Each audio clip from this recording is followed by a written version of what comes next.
asked my French husband if he missed anything, and this was, I don't know how to really take this, but he said the aesthetics of people. Salut YouTube, I hope that this video finds you guys doing well. Welcome to a new scene. This is my office. I'm slowly building up my office and my bookshelf and stuff, which is taking a while because we only had 2 suitcases moving all the way from France to New Zealand, so I didn't get to bring a lot of stuff, but slowly getting there.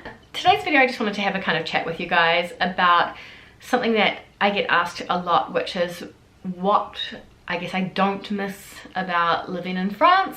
And because I am always very, I try to be fair and balanced in my videos, I will also talk about the things that I of course do miss from France. I don't want to like bash on France, just like I would never bash on New Zealand, because the goal is that we're going to spend our lives between the 2 countries. So I need to be able to be happy in either place. So I always do try and look for understanding, and I always do try to you know, even the things I don't like so much, I try and see the silver lining, or I try and I guess at least try to focus on the positive aspects when I'm living somewhere. But for sure, I mean, it's like natural, it's human nature. There's going to be some things that I, because of my background, my personality and everything, that I'm just not attracted to about a place. And we've all felt it before, where you feel a little bit disappointed about some things when you're traveling there or whatever. So, you know, I'm honest, I'm going to speak to you guys really openly about the things that I just, yeah, do miss about France / Paris, and then don't really miss at all. So getting started with the things that I do miss, I'm not even really going to spend time on this one. Friends and family, that's pretty obvious. Unfortunately, I have had to learn how to go for really long periods without seeing people that you love, because it's part of our life now. We've been so lucky to be able to see our family on the other side of the world like once a year on average, like once a year, once every 18 months. And I know that not everyone gets that. So I don't have much to complain about, but yeah, I've definitely had to learn how to love from a distance. What really helps is with my friends, we kind of do these like podcast episodes. We're like, welcome to the Rosie podcast, and I'll send like a 20-minute episode to my friends, and they send me voice notes back, you know, like using WhatsApp and stuff, and that's really cool. And yeah, it's just so much easier to stay in touch these days and send each other photos and videos and stuff. You don't forget about them. I think about my friends and family in France every single day. But yeah, I definitely miss them the most out of anything. The next one is, no surprise, oh my god, the bread.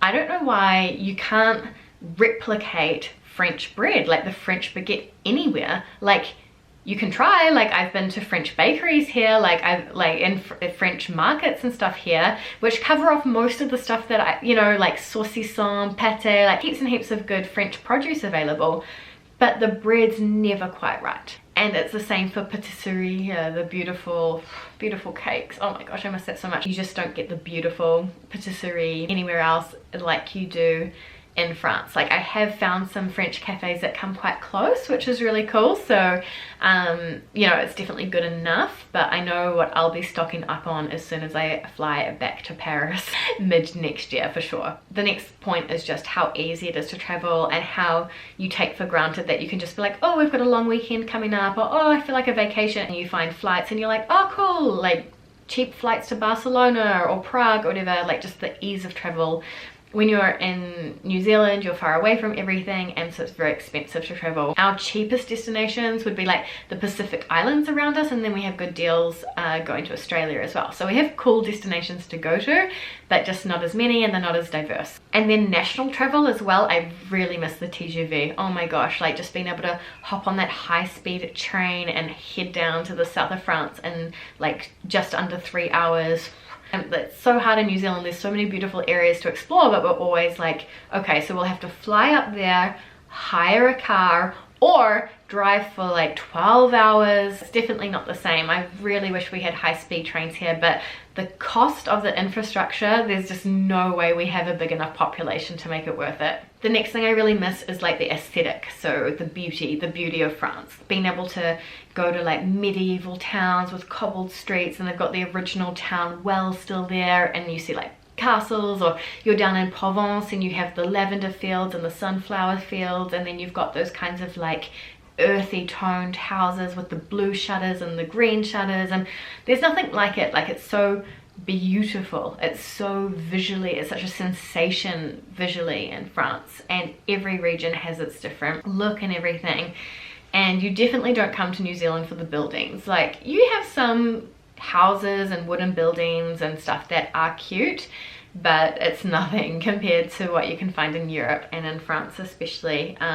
You definitely have more so the nature here. Another thing that I miss is the consistent weather. In summer, you pretty much know that it's going to be warm and hot and good weather for 3 months.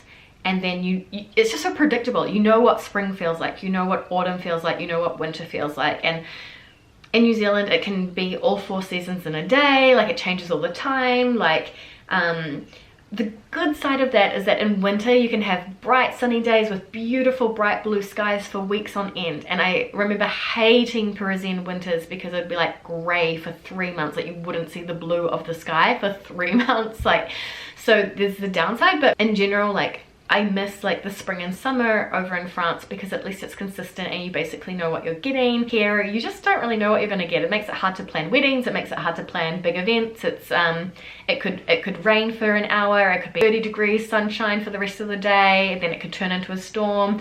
I mean, it's definitely not as consistent or predictable. Now, I asked my French husband if he missed anything, and this was, I don't know how to really take this, but he said the aesthetics of people. So not necessarily saying that New Zealanders are like ugly or not as good looking, but not as good looking in the way they present themselves. So they don't take as much care in their presentation, their hair, their makeup, their clothes. For him, he's got this very French vision on aesthetics and how to dress and clean cuts and wearing clothes that fit you well. In New Zealand, we're a lot more laid back. I think we judge people less, and so we don't really care what people think so much, so we're able to just, we want to be comfortable. Whereas in France, it's just what you do. You look nice. You look nice and tidy and very presentable. You don't wear jandals, you don't wear track pants, you don't wear baggy oversized hoodies and leggings. Like, that's just not really done so much. Well, especially in Paris. Something that, well, I don't miss so much because I'm trying to build up my business and maybe work for myself, but something that my husband definitely misses is his amount of paid leave he has. So he doesn't have it that bad in New Zealand, to be honest, but the legal minimum is just 4 weeks, 20 days. He's got more because there's a scheme at his company where he can actually choose to buy more leave, so he's done that, so obviously, so that we can go back to France and stuff. Not everyone has that choice. And yeah, the leave that you get in France, you know, I remember I had basically 8 weeks working at L'Oreal. So yeah, you can't beat it really. It was incredible. Another thing I miss is La Fnac, the French bookstore Fnac, and comic books. You don't find comic books here. Well, if you do, they're like American, like Avengers, Batman, like that kind of stuff. Not the insane collection that you have in France. And I miss going into La Fnac and reading the comics for hours and hours. I miss doing that, and so does my husband a lot. It was such a weekend ritual. And then the last things I miss would just be around like the Parisian lifestyle, so like picnics on the Seine and apéros that last all night long, like you're out on the terrace having nice amazing cheese and bread and charcuterie, and the night just goes on. There's that kind of, yeah, late lifestyle in Paris as well. But moving on to the things that I don't miss would be, well, to be fair, I'm really happy that we missed this year's canicule, the big heat wave. It looked horrendous. And I remember when you've got that heat in Paris, there's like nowhere for it to go because you're not near the sea. And the pollution and the smog is so heavy. Sometimes it's like, feels like thick, like the air is thick to breathe. Like, it gets pretty crap. So yeah, I definitely didn't miss that this year. And then also with the summer does come more smells. So the urine that's already there, like in the metro, around the train stations and other spots of Paris and France, because for some reason it's okay to pee on the side of buildings or in the gutter by cars, like literally just pee on the wheels of cars and stuff. For some reason that's all right. That's amplified, so and the heat and the sunshine, so the smells of the bins and the pee and that kind of stuff, like definitely didn't miss that this summer. And also when you're thinking about amazing like picnics under the Eiffel Tower or by the Seine, what people forget to tell you about other rats. So there are rats also that come by.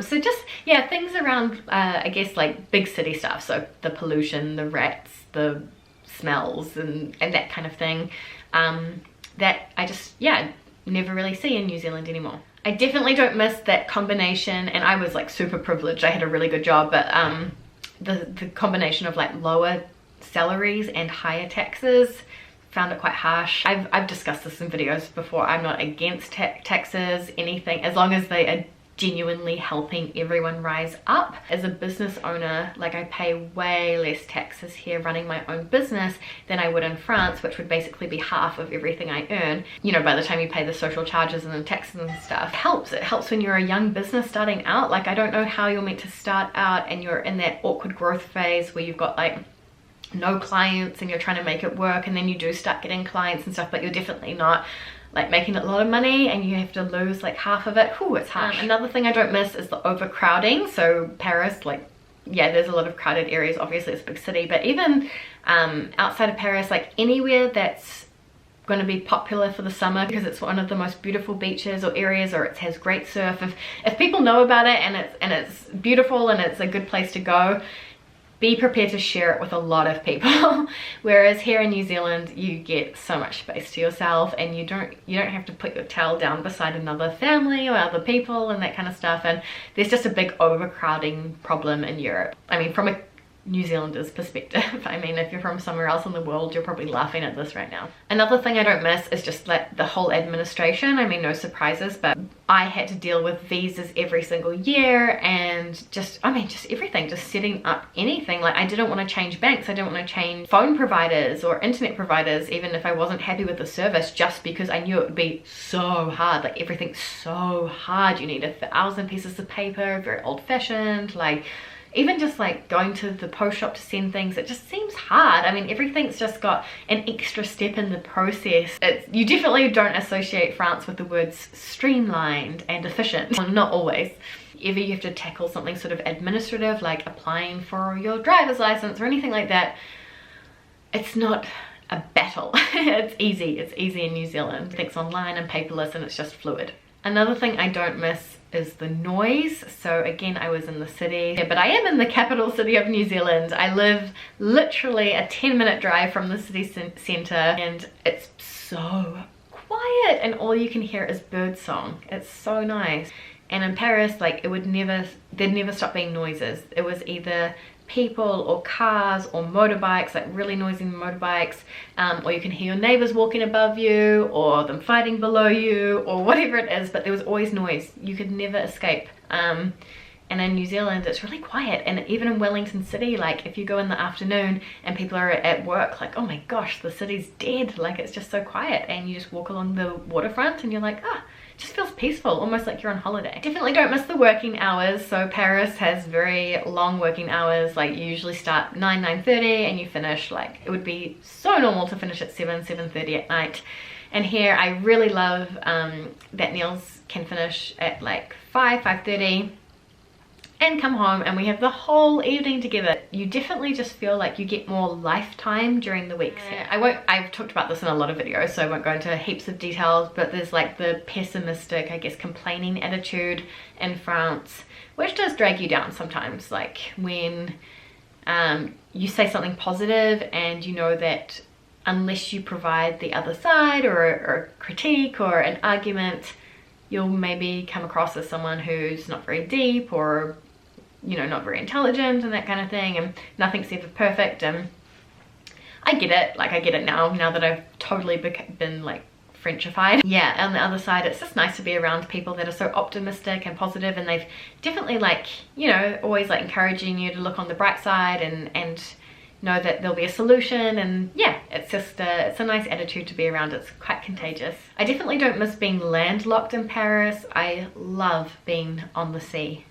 Just for some reason, seeing the sea, smelling the sea, and having so much access to the coast and all the beautiful coasts that are all around the Wellington region and the hills and everything. Oh my gosh, it's just like, not only does it provide like fresh air and it feels really nice, but it's just, there's something about it that makes me feel, I don't know, alive? Is that a silly thing to say? felt quite claustrophobic sometimes in Paris. Like all there was concrete, concrete, concrete. I love being able to like look out and not see anything on the horizon. So nice. I think it's probably because I grew up on an island that I need it, maybe. Linked to the point before about everything being hard, like I definitely don't miss the no attitude of customer service. Like the first answer is no, like everything's too hard. Like I feel like some people in customer service roles in France like are actively avoiding to do their job. Like they'll do anything to get out of it kind of thing. And yeah, it's nice not to have that anymore, I have to admit.